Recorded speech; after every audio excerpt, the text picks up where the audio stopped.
How many times have you looked at your life and realized that if there had been just a little more discipline, the results could have been different? Today, we're going to talk about the power of small, daily choices and how they shape your future in ways you may not have yet imagined. Each action, no matter how small it seems, builds the foundation of the life you truly wish to live. In this video, we're going to explore a truth that, if applied, can radically transform your reality: discipline. With inspiring stories and deep insights, we'll uncover how mastering self-discipline is the key to success, overcoming challenges, and ultimately living a life of purpose. So, get ready for a journey of transformation. Life is serious. We're here to instruct, to grow, to learn, and to get the best we possibly can. It's important because some people do really well, while others struggle. So, let's think about that carefully. Winning or losing, succeeding or failing, it all matters. We need to take our future seriously, for ourselves and our families. That's why the first step to having a great year is to get serious. Study, learn, grow, change, and develop. Don't forget to learn from your experiences. If you want to solve problems or seize opportunities, you need to keep learning. We can't just give you a plan and expect everything to work out. We have to spend time learning and improving. When things don't go well, don't give up. Learn from it and try again. This is how life changes for the better, by educating ourselves. Don't be lazy when it comes to learning and growing. That's why you've heard from people sharing their stories and ideas. Learning is the key to wealth and change. So, let's learn, make our dreams come true, and get smarter together. A few simple disciplines practiced every day, and you've started a whole new process, a whole new life. And if you keep up that process, not only with your health habits, but with your money habits, your communication habits, your sales habits, management habits, and every other habit that you've got, if you'll start that process, eliminate the errors, and replace it with disciplines practiced, I'm telling you, you can start this process of life change immediately after today. You don't ever have to be the same again, only by choice, errors, and judgment. A few simple disciplines. Wealth beyond imagination. Let the miracle of everything that's available work for you, and start working on the inside. Work on your philosophy. Work on your attitude. Work on your personality. Work on your language. Work on the gift of communication. Work on all of your abilities. And if you'll start making those personal changes, I'm telling you, everything will change for you. Work on yourself. Then you bring more value to the partnership, to the marriage, to the franchise, to the corporation, to the enterprise, to the community, to the nation. Self-development, personal development. The best contribution you can make to someone else is self-development. Not hasty if it isn't required, but don't lose much time.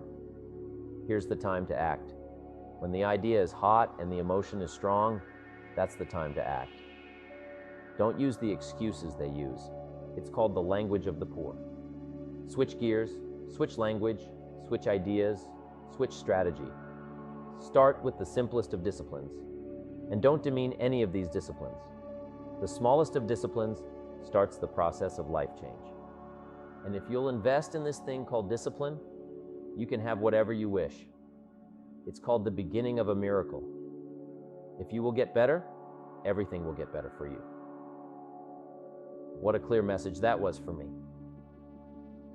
He said, if you'll change your philosophy, if you'll change your habits, if you'll refine your thinking, if you'll change and accept some new disciplines, if you'll turn the corner where you've been in the past, go for a new life for the future, he said, all kinds of remarkable things will happen for you if you will change. Here's what we must learn to do. I didn't go to work to try to change circumstances. I went to work to try to change myself. And I picked up that promise my teacher shared with me, that if I would change, my income would change. If I would change, my bank account would change. If I would change, my future would change. And sure enough, his promise came true for me.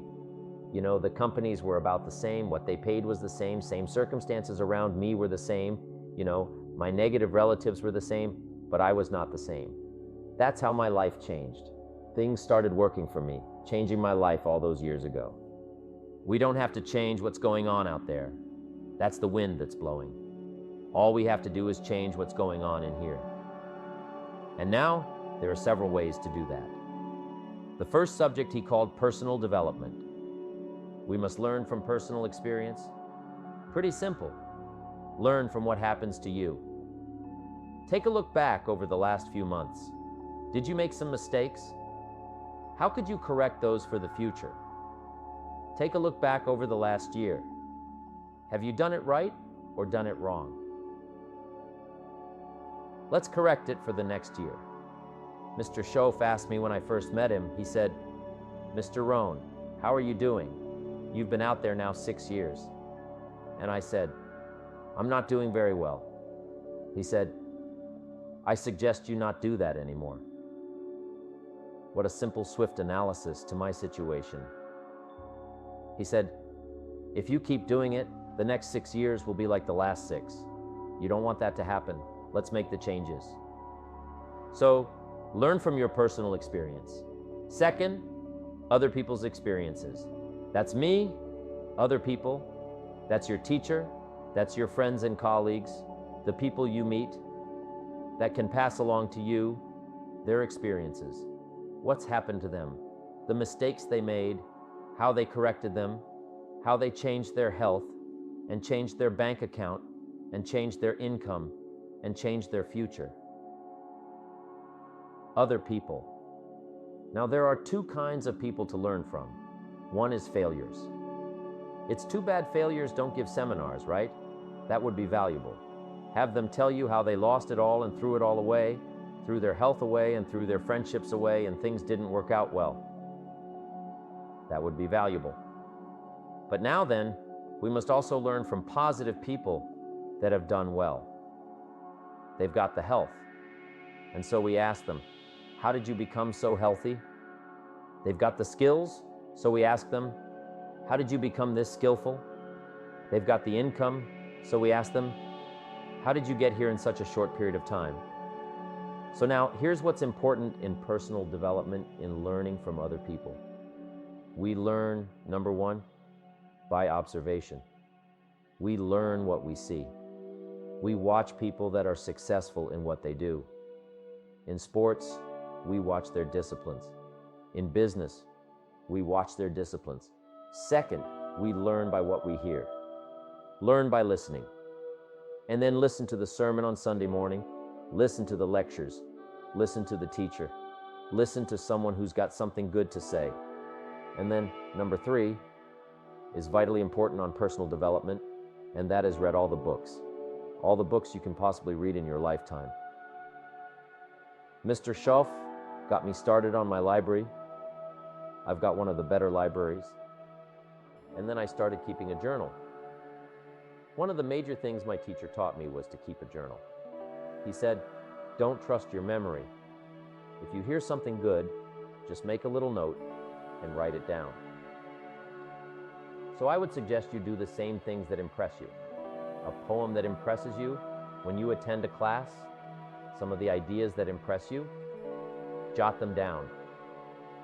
You read something in a magazine, write some ideas, take those out, put them in your journal. Keep a good journal the rest of your life. This will serve you well. So I want the same thing to happen to you. Value captured that you can resort to later. Go back over it and review it, and let it become valuable to you. Work harder on yourself than you do on your job. Develop the skills, learn the lessons, take the classes, absorb all that is being taught to you these days. And then later on, of course, you can sort it out what's valuable to you and how to refine it for your business and for your life and for your future. But the main thing is to get it and start this process of personal change. Now let's cover the second, setting goals. We need to take a look into the future. In setting goals, it's very simple. Number one, decide what you want. Just take a little time, sit down and say, what do I want? What kind of skills do I want? What kind of income do I want for the future? Where would I like to go? Places I'd like to visit? Habits I'd like to acquire? Skills I'd like to have? Economics, friendships, people you'd like to meet. When you've thought about what you want for the future, make a list. If the future gets clear, the price gets easier, because you've got to remember, for every promise, there's a price to pay. Everybody's got to pay the price. Everybody's got to do the deal. Everybody's got to do the disciplines. But here's what I've discovered. If the promise is clear and powerful, the price is easy to pay. The first part of the key is to design the promise. Then, what is the price to pay? I'm telling you, the price will be easy if you'll make the promise of the future clear for yourself. All of the values of life that you could possibly want, and be serious about it, I promise you, it's an easy price to pay. Anybody can pay it. And the best advice I can give you is, if I can do it, you can do it. Start setting your goals and see if you can't get a better excitement going for the things you want to accomplish for the future. One of the major reasons for setting goals is for what they make of you in achieving them. My teacher advised me when I first got started at age 25, he said, Jim, why don't you set a goal to become a millionaire? I'm here to help you. And he said, here's why. For what it will make of you to achieve it. Set the kind of goals that will make something of you to achieve it. So part of the key here is to set the kind of goals that will make something of you. Don't set them too low so that you don't have to grow, and you don't have to read, and you don't have to try, and you don't have to stretch. Don't set them too low. And then don't sell out. Don't go for something that's going to cost you your virtue or cost you your values or sell out your principles. There's a good middle road here to follow. Goals that will inspire. Goals that will help you grow, change, develop, and become better than you. So if you want something to pull you through all kinds of challenges, all kinds of difficulties and things that come at you, you've got to have something out there beyond today, beyond next week, beyond next month, beyond this year, that pulls you into the future. And the clearer it is, the stronger it pulls, the more dynamic it is, the more it affects your life, your spirit, your heart, your soul. It also creates imagination. It gets your mind working on how to achieve that purpose. And if your mind will work, and if your heart works, and if your spirit works, and if you have good input, like good ideas, I'm telling you, there isn't anything you can't accomplish. Ideas gather dust, you know. They don't produce it all by themselves. It's like philosophy is not the end. Philosophy is the beginning. Philosophy must be invested. When I talked about philosophy, attitude, and disciplines, they must be invested. And if you invest philosophy and attitude and disciplines, then they produce results. Now here's all you've got to do. Turn that around. A few simple disciplines practiced every day starts to create success. Not at the end of the first day. The first day is the end of a new beginning. Every new discipline affects the rest. Every new discipline makes a difference. That's why action is so important. The smallest action, the least action. The action that you won't think will matter. It all matters. Take it. Because when you start accomplishing and the value starts to return, you'll find inspiration to do the next one, and the next one, and the next one. But for this whole process to work for us, we must first master the art of discipline, self-discipline, consistent self-discipline. It doesn't really matter how smart you are or how much you know if you don't use it. It doesn't really matter that you graduated Magnum Ludi if you're stuck in a low-paying job. It doesn't really matter if you attended every seminar that comes to town if you don't apply what you've learned. Better than knowledge is applied knowledge. And once we've applied our knowledge, We must study the results of that process, apply our knowledge, study the results, refine our approach. Finally, by trying and observing and refining and trying again, our knowledge will inevitably produce worthy results, admirable results, and with the joy and results of our efforts, we continue to apply, to learn, to observe, to fuel our ambition with the positive reinforcement of continued progress. Pretty soon, we'll find that we're swept into a spiral of achievement, a vertical rise to success. It takes consistent self-discipline to master the art of setting goals, to master the art of time management, to master the art of leadership, to master the art of parenting and relationships. If we don't make consistent self-discipline part of our daily lives, the results we seek will be sporadic and elusive. It takes a consistent effort to truly manage our valuable time, or we'll be consistently frustrated. Our time will be eaten up by others whose demands are stronger than our own. It takes discipline to conquer the nagging voices in our minds, the fear of failure, the fear of success, the fear of poverty, the fear of a broken heart. It takes discipline to keep trying when that nagging voice within us brings up the possibility of failure. It takes discipline to admit our errors and recognize our limitations. The voice of the human ego speaks to all of us sometimes. The voice of ego says that we should magnify our value beyond our results. It leads us to exaggerate, to not be totally honest. It takes discipline to be totally honest, both with ourselves and with others. It takes discipline to change a habit, because habits are formed a little bit each day, every day, every day. Once habits are formed, they act like a giant cable, like a nearly unbreakable instinct that only long-term disciplined activity can change. You just have to go home and make a list. After today, here's the question to ask as you make this personal list. What am I not doing that would be easy to do, that could greatly change my health, my wealth? What am I neglecting that would be easy to do? Just go home and answer that question personally. You don't have to put the answers on a public bulletin board. This is just all personal stuff. But here's how you get a miracle going for your life. Number one, do what you can. Get a list of the stuff you could do and you haven't done, postponed, and start cleaning that up. You can't start at a better place for personal change. That'll affect your bank account, affect your future, affect your income, affect everything. You can't start a better life change process than cleaning up what you should be doing. The man says, well, my mother lives down in Florida. Should have written her 6 months ago. I just can't seem to get that letter written. I'm asking you to get that letter written, clean that up, and don't walk like other people walk. Don't postpone like other people postpone. You say, well, is it as simple as writing a letter? And the answer is yes. Where else would you start for life change, personal change? Number two, do the best you can. If that's not your philosophy, I would ask you to amend it. Let me give you the best of ancient script. Here's what it says. Whatever your hands find to do, do it with all your might, do it with all your strength, and do it with all your power. What a good philosophy. That kind of philosophy can revolutionize your life. If you haven't picked it up lately, the guy slips in late, comes late, doesn't seem to mind.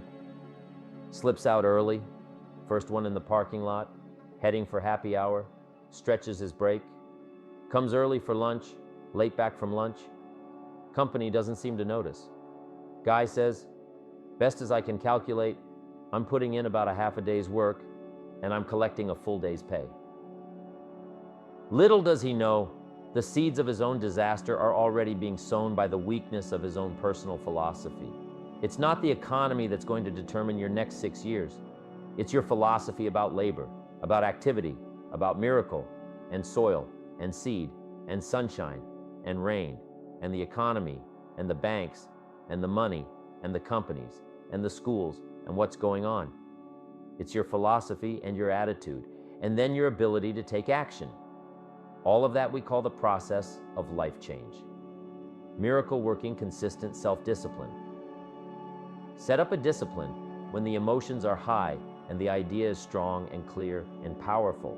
That's the time to set up the discipline. Somebody talks about good health and you're stirred, right? I need to get a book on nutrition.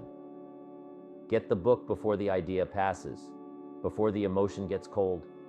Go for the book. Start the library. Start the process. Fall on the floor. Do some push-ups. Action.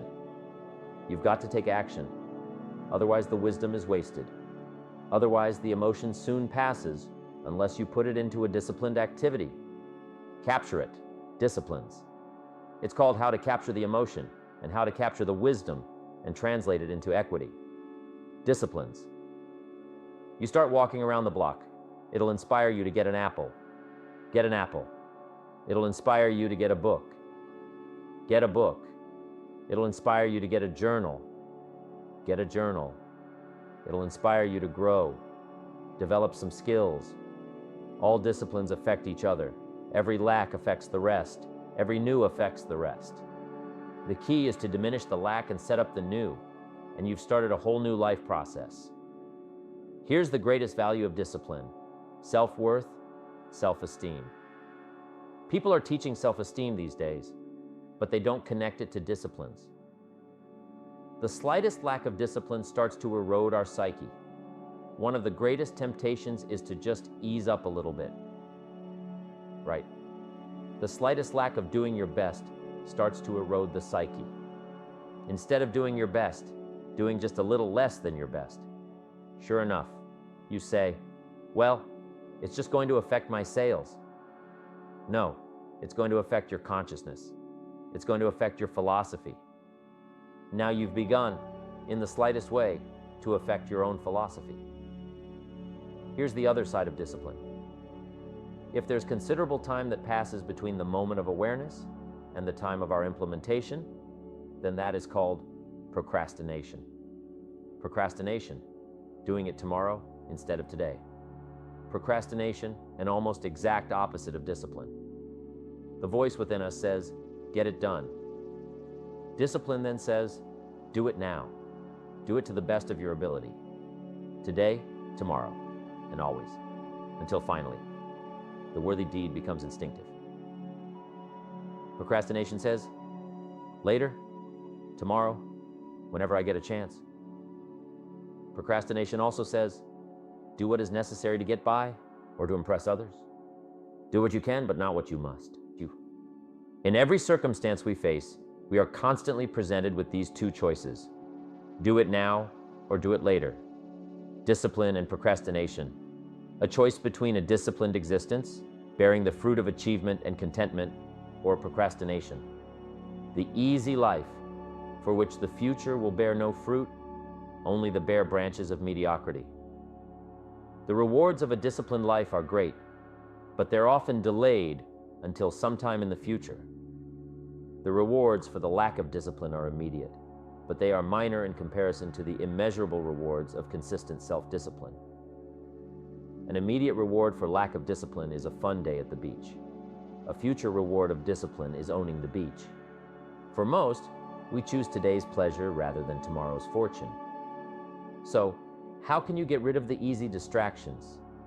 How can you keep your mind on what you're trying to do? How can you keep an attitude of doing it all and doing it now? How can you make the choice of discipline over procrastination? How can you stay focused on your ambitions? How can you avoid conversations at the water cooler? You can keep your focus on your work. You can get it done today instead of tomorrow.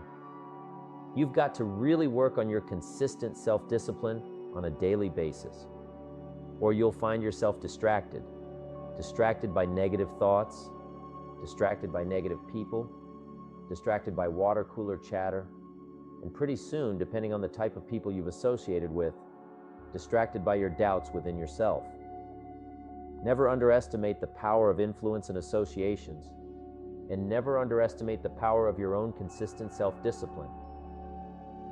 Now let's take a closer look at discipline, at the 3 steps to becoming disciplined. First, true discipline. Discipline is not the easiest option. Most people would rather sleep until 10 Dugar than get up at 6 8. It's easier to go to bed late, sleep late, show up late, leave early. It's easier not to read. It's easier to turn on the television than to open a book. It's easier to do just enough than to do it all. Waiting is always easier than acting. Trying is always easier than doing. Imagine what life would be like if we didn't have to make our bed in the morning, or keep our garage clean, or pay our taxes, or show up for work tomorrow. Wouldn't it be fascinating? What do you suppose would become of us? Not much. For whatever the reason, the system we live in and contribute to is designed to make the easiest things in life the most unprofitable, profitable. Seems to be the most difficult our world is, and always will be. A constant battle between the life of ease and its momentary rewards, and a life of discipline and its far more significant rewards. Each has its own price. The price of discipline or the price of regret. The second lesson of discipline is that it's a full-time activity. And we've said that the best form of discipline is consistent self-discipline. You see, the discipline that it takes to make your bed every day is the same discipline necessary for success in the world of business. The discipline to organize your garage is the same discipline to organize your business. All disciplines carry through to affect all parts of our lives. If we're disciplined in just one area and lazy in another, guess what? Pretty soon, the lazy side will creep in and destroy the disciplined side. The bad habits in one area of our life will eventually destroy our self-discipline in the areas we've been working on. Consistency cannot be inconsistent. Discipline is the mind being trained to control. Discipline is a set of standards we impose on ourselves, a personal code of conduct. Once we adopt these standards, we commit to honoring them, and if we don't, there can be no disciplined activity. The third step to becoming consistently self-disciplined is a philosophy that holds one of life's unique promises. For every disciplined effort, there is a multiple reward. Everything of value requires discipline. Children, for instance, require unwavering and consistent discipline to understand what's right and wrong, acceptable behavior, and boundaries. The most valuable form of discipline is the one we impose on ourselves. Don't wait until things deteriorate so drastically that someone else must impose discipline into your life. Your life, my life, the life of each one of us is going to serve as either a warning or an example. In the end, it is your own discipline that acts as the magic catalyst to give substance and depth to your ambition, to achieve your own plans and dreams.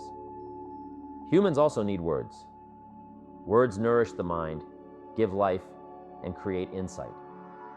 The mind needs to be exercised, refined, and stimulated by debate. We need both sides of the human drama represented. That's why we study both good and evil, health and illness. We need to give voice to both sides of the issue to strengthen our own arguments. Our personal philosophy needs to be developed so we can see the opportunities on the other side, so we can maximize those opportunities. This is the twin challenge in developing ideas and philosophy and strengthening all of it. The battle of the mind is significant for us every day. What to think, but not to think. It's a continuous process of growth and development, a journey toward maximizing opportunities and avoiding dangers, both within ourselves and in the world around us. Mr. Schaff's advice to stand guard at the door of your mind is invaluable. It reminds us that we have the power to decide what enters our minds and ultimately shapes our futures. We must be wary of the negative thoughts and self-doubt that can steal our promise and potential. Instead, we should strengthen the positive side of our internal dialogue, nurturing healthier, stronger, and wiser mindsets each day. Engaging in the debate of life, what to eat, where to go, what to say, what to do, requires us to fortify our minds with positive reinforcement. By doing so, we build a shield against negativity and distractions that could hinder our personal development and future success. Building a robust mental library is essential. It consists of visual resources, such as videos, and auditory resources like podcasts or audiobooks. However, it's crucial not to consume only mental candy, superficial or entertaining content. Instead, we should seek out diverse perspectives, debate ideas, and form our own conclusions. It's also essential to give ourselves the chance to change and refine our philosophies as we grow. Our libraries should reflect our dedication to personal development, showing that we're willing to learn, debate, and evolve to achieve our goals. In the end, it's the daily disciplines, the small, consistent actions, that make the most significant difference in our lives. By committing to these disciplines, we can chart a course toward our desired future, avoiding disillusionment and ensuring that we arrive where we truly want to be. Now is the time to fix the next 10 years. Sometimes we need to confront reality and truth head on. When I met Mr. Schoff, I was 25 and he was 44, bringing a wealth of experience and asking me tough questions. He posed the pivotal question: are you reading the books that will take you where you want to go in the next 5 years? It's a brilliant statement. You're either engaged in the disciplines or you're not. We must avoid disillusionment, hoping without acting, wishing without doing. The key is to assess where we are and what changes we can make to ensure we're taking daily steps toward our desired treasures: mental, personal, spiritual, and financial. Coaching can be invaluable. Taking time out to listen to someone's experiences and ideas can lead to moments of correction that prompt positive changes in our lives over the next 1, 3, or 5 years. We all need inspiration, but it often stems from self-motivation. Waiting for someone else to turn us on isn't a strategy. We must draw emotional vitality from life's challenges and opportunities. Let others lead small lives, cry over minor hurts, and argue over non-essentials, but not us. We should deal in things that matter and ensure our actions stem from our own conclusions, not blind followership. Moreover, being happy with what we have while pursuing what we want is a great challenge. Developing our lifestyle involves appreciating the finer things in life, studying the arts, and reaching for the best within the time we have available. It's not about the amount, but the imagination. Choosing to be somebody wise, strong, and kind. Mr. Schoff taught the importance of lifestyle, even in small actions like tipping the shoe shine boy. Becoming a two-quarter person and finding joy in the greater person we are becoming exemplifies living life in style. In life, the pull is often in the opposite direction. But by making small changes, setting higher standards, and choosing to live with style, we can navigate through and emerge victorious in the journey ahead. Success is learning to move in the opposite direction of the normal negative pull. It's about overcoming the downward trend that life often presents us with. Life, like a seed, springs forth by moving against gravity. It pushes its way up against the pull of the soil. Similarly, success involves moving against the natural pull towards negativity and mediocrity. Consider the origin of the word tip, which originally stood for to ensure promptness. If we're to ensure good service, we should give the tip up front, ensuring a positive experience. Life and style is also about balance, nurturing relationships, cultivating friendships, and cherishing family. These values add depth and richness to our lives, far beyond material wealth. Success is not about the amount, but the attitude. An attitude of continuous improvement and appreciation for life's blessings. It starts with changing our philosophy, our mindset, and our habits. The key is not neglecting to do the easy things that lead to success, for neglect leads to a downward spiral that affects every aspect of our lives. Discipline is crucial. It affects every area of our lives, and every action matters. The smallest action, taken consistently, can lead to profound changes. The greatest value of discipline lies in its ability to enhance our self-worth and self-esteem. By doing our best consistently, we strengthen our character and influence. Ultimately, creating our best selves is a journey of self-discovery, personal growth, and transformation. It starts with a decision to take control of our lives and continues with goal setting, cultivating a positive mindset, and practicing self-care. Every setback is an opportunity to learn, and every victory, no matter how small, is worth celebrating. So, embrace the journey, appreciate the blessings, and never stop evolving into the best version of yourself. Just like a farmer who plants and nurtures each seed with patience, discipline requires consistency and commitment, even when results seem distant. It is the bridge between our dreams and reality, transforming small daily habits into grand achievements. Without discipline, we are carried by the winds of circumstance. With it, we navigate with purpose. And the final message is this: start now. This could be the first step to building a routine, changing a habit, or even restarting something you set aside. May you apply this teaching in your daily life, being faithful in the little things to reap the greater rewards. If this content touched your heart, please like, comment, and share it with someone who needs to hear this.